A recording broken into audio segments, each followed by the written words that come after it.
కామారెడ్డి జిల్లా తడవాయి మండలంలోని బ్రహ్మాజీవాడి గ్రామంలో జరిగిన సంఘటనపై నిందితులను కఠినంగా శిక్షించాలని ఎస్సీ/ఎస్టీ రాష్ట్ర కమిషన్ చైర్మన్ బట్టి వెంకటయ్య డిమాండ్ చేశారు. బ్రహ్మాజీవాడి గ్రామానికి వెళ్లిన కూరెల్లి రమేష్ ను అడిగి తెలుసుకుని మల్లన్న దేవాలయంలో కొబ్బరికాయ కొట్టి రావడం జరిగింది. అనంతరం జిల్లా కేంద్రంలో R&B అతిథి గృహంలో విలేకరుల సమావేశంలో మాట్లాడారు. కార్యక్రమంలో అంబేద్కర్ సంఘం జిల్లా అధ్యక్షులు కౌతల గంగారం, గౌరవ అధ్యక్షులు మల్లన్న, ప్రధాన కార్యదర్శి గైని రాజు, చిట్యాల లింగం, అంబేద్కర్ సంఘం నాయకులు, దళిత సంఘం నాయకులు తదితరులు పాల్గొన్నారు.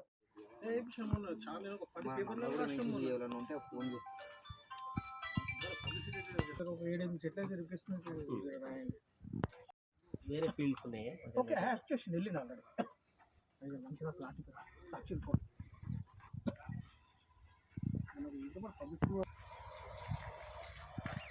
తీసుకో సార్.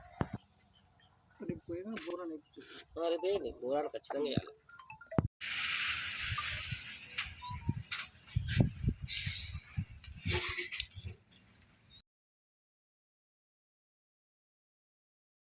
బోరాన్ లోపమే, ఇక్కడ కూడా బోరాన్ లోపం ఉంది చూడు. ఇగో ఇది బోరాన్ లోపమే కాబట్టి దీన్ని నువ్వు ఎట్టి పరిస్థితుల్లో తగ్గించాలంటే బోరాన్ ఇప్పుడు ఈ ఆకులు ఎక్కడైతే ఉంచినామో ఇగో ఇక్కడ వేసుకోవాలి బోరాన్. అది కూడా తడి ఉన్నప్పుడే వేయండి. ఎందుకు తడి లేకుండా చేస్తే ఏమవుతుందంటే మనం ఇచ్చిన బోరాన్ పౌడర్ రూపంలో ఉంటుంది. అది తడి లేకుండా పొడి ఉందనుకో కొంచెం గాలి కొట్టిందంటే కొట్టుకొని పోతుంది. అట్లా ఇట్లా వాటర్ ఫుల్గా నింపిన తర్వాత వేసేసి మళ్ళీ వాటర్ వదిలితే ఏంటంటే లోపల తొందరగా అక్యుములేట్ అవుతుంది. బోరాన్ వేయాలి ఫస్ట్, ఇమీడియట్గా బోరాన్ వేయాలి. ప్రతి ఒక్క రైతులు కూడా ఇదే చేస్తున్నారు. బోరాన్ వాటర్ అందట్లేదు ఈ చెట్టుకు.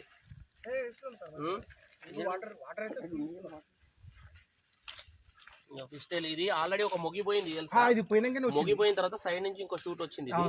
ఏం కాదు, ఇందులో కలిసిపోతుంది పెద్దైనా కానీ బోరాన్ అయితే టూ మచ్ ప్రాబ్లం ఉంది. బోరాన్ వేసుకోవాలి అంటే ఎలకలకు నువ్వు మంచిగా స్థావరాన్ని ఏర్పరిచినట్టే. గడ్డి తీసేయండి, గడ్డి తీసేసి సేమ్ ఆకులు ఎక్కడైతే విస్తరించినో అక్కడ నుంచి బోరాన్ వేయండి. తర్వాత బోరాన్ వేసిన తర్వాత 10 రోజుల గ్యాప్ తర్వాత మెగ్నీషియం సల్ఫేట్ వేయండి. మెగ్నీషియం బోరాన్ రండి. నా పేరు డాక్టర్ కృష్ణ. నేను oil palm company project manager. నేను గత 2 సంవత్సరాలుగా ఈ ఆయిల్ పామ్ ప్రాజెక్టులో మెదక్ జిల్లాలో పనిచేస్తున్నాను. సో దీనికంటే ముందు మనము ఇప్పటి వరకు మెదక్ జిల్లాలో మేము సాధించినటువంటి ఏరియా ఎంత ఉందంటే మొత్తం మెదక్ జిల్లాలో 20 మండలాల్లో దాదాపుగా అన్ని మండలాల్లో ఆయిల్ పామ్ సాగు పుష్కలంగా జరుగుతుంది. సో మండల్ వైజ్గా వారిగా తర్వాత ప్రోగ్రెస్ ఉన్నటువంటి ఫార్మర్స్ అందరూ ఇప్పటి వరకు 900 ఎకరాలు ఆయిల్ పామ్ సాగులో ఉంది. దాంతోపాటు ఇంకా మాకు 2000 ఎకరాలు రైతులు ఆల్రెడీ మొక్కలకు డ్రిప్పుకు అమౌంట్ జమ చేయడం జరిగింది. కాబట్టి ఈ ఫినాన్షియల్ ఇయర్ తర్వాత అయినా మేము నెక్స్ట్ 2025 జూన్ జూలై కల్లా మేము 2000 ఎకరాలు అచీవ్ అవుతాము. సో ఓవరాల్గా 3000 ఎకరాలు జూలై కల్లా మేము మొత్తం ఈ టార్గెట్ను కంప్లీట్ చేస్తాము. సో టార్గెట్ అనే కాదు, ఇందులో భాగంగా మా ఆయిల్ పామ్ కంపెనీ స్టాఫ్స్ ప్రతి 2 మండలాలకు ఒకళ్ళు ఉన్నారు. వాళ్ళు రైతులకు అందుబాటులో ఉంటారు. వాళ్ళకు కావాల్సినటువంటి సూచనలు కానీ వాళ్ళకి ఏమైనా ప్రాబ్లమ్స్ ఉన్నవాళ్ళు కానీ ఒక గవర్నమెంట్ ఆఫీసర్ ఎలా అయితే ఉంటారో, ఒక అగ్రికల్చర్ ఆఫీసర్ కానీ ఒక హార్టికల్చర్ ఆఫీసర్స్ ఎలా అయితే ఉంటారో మండల్ వైజ్గా మా oil palm company field officers కూడా రైతులకు అందుబాటులో ఉంటారు. కాబట్టి రైతులకు నేను ఈ ఆదాయం పరంగా ఆలోచిస్తే ఈ మనం ఇచ్చేటువంటి పొట్టి జాతి చెందినటువంటి రకం ఇది మనకు 3 సంవత్సరాల నుంచి నిరంతర దిగుబడి ఇస్తుంది. అలా 35 సంవత్సరాల వరకు కంటిన్యూగా ఆదాయం రావడం జరుగుతుంది. తర్వాత 3 సంవత్సరాల లోపు మనకు అంతర పంటల ద్వారా మనకు సబ్సిడీ ఇస్తుంది. కాబట్టి రైతులందరూ అన్ని రకాల అంతర పంటలు అంటే మన అగ్రికల్చర్ సంబంధించిన క్రాప్స్ కావచ్చు, హార్టికల్చర్ సంబంధించిన క్రాప్స్ కావచ్చు, అన్ని అంతర పంటల ద్వారా ఎక్స్ట్రా ఆదాయాన్ని కూడా మనం పొందవచ్చు. సో కాబట్టి రైతులందరూ మీరు ఎటువంటి అంటే ఆలోచించకుండా ఆయిల్ పామ్ను మీరు 100% ముందు వచ్చి ఈ ఆయిల్ పామ్ సాగు చేసుకుంటే మీ జీవితం మీ లైఫ్లో మీ పిల్లలు కాబట్టి మీ తరతరాలు కుటుంబము ఈ ఆర్థిక లాభాన్ని పొందవచ్చు అని నేను ఈ సభాముఖంగా తెలియజేస్తున్నాను. అందరికీ నమస్కారం అండి. నా పేరు డాక్టర్ కృష్ణ. నేను ఆయిల్ పామ్ కంపెనీ ప్రాజెక్ట్ మేనేజర్ను. సో మా కంపెనీ పేరు వచ్చేసి Leave Palm Resources Private limited.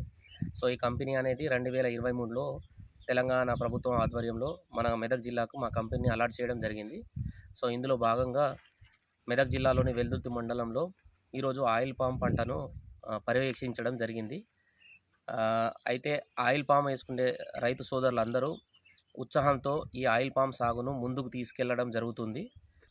ఎవరైతే ఆల్రెడీ ఆయిల్ పామ్ వేసుకున్న రైతులు ఉన్నారో వాళ్లకు ఈ ఆయిల్ పామ్ని ముందుకెళ్తున్నారు. అయితే ఈ తోటలో పర్యవేక్షణ భాగంగా రైతులకు ఏదైతే ప్రాబ్లమ్స్ ఉన్నాయో ఆ ప్రాబ్లమ్ను మేము సాల్వ్ చేయడానికి సో ఈరోజు ఉంది.